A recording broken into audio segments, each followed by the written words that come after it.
আসসালামু আলাইকুম সম্মানিত ভিউয়ার, আপনারা জানেন যে কলা গাছ অত্যন্ত পুষ্টি গুণ সমৃদ্ধ একটি গাছ এবং হচ্ছে এই গাছের খাওয়া যায় না এরকম অংশই খুব কম।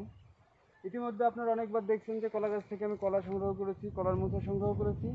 আজকে যেটা করব সেটা হচ্ছে কলার ভিতর থেকে এটার ভিতরে কী আছে সেটা আপনাদেরকে দেখাবো এবং এটা খাওয়া যায় কিনা এবং এর ভিতরে তাতে কী পরিমাণ আয়রন এবং ক্যালোরি থাকে সেই সম্পর্কে আপনাদেরকে বিস্তারিত জানাবো। তো আমি এখান থেকে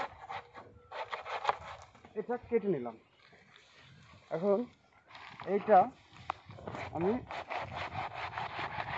ছাড়াবো, দেখেন কি বেরোয় এর ভিতর থেকে।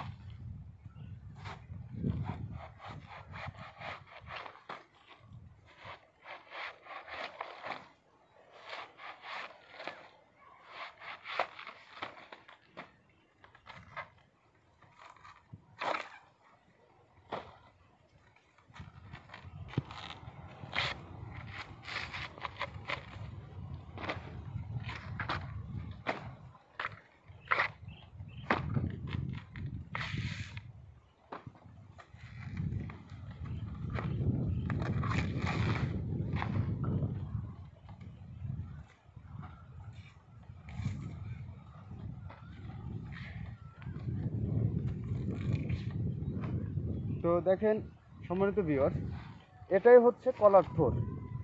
এটা মোটামুটি 4 থেকে 5 জন মানুষের 2 বেলা সবজির কাজ করবে এবং এটাই হচ্ছে রয়েছে প্রচুর পরিমাণে আয়রন, ক্যালসিয়াম এবং মিনারেল।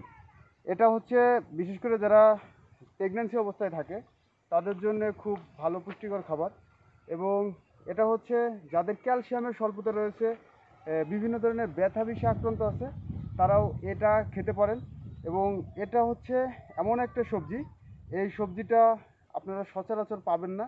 তো যখনই পাবেন একবার হলেও খেয়ে টেস্ট করে দেখবেন। আর পরবর্তী ভিডিও আসার আগ পর্যন্ত সকলে ভালো থাকবেন। আসসালামু আলাইকুম।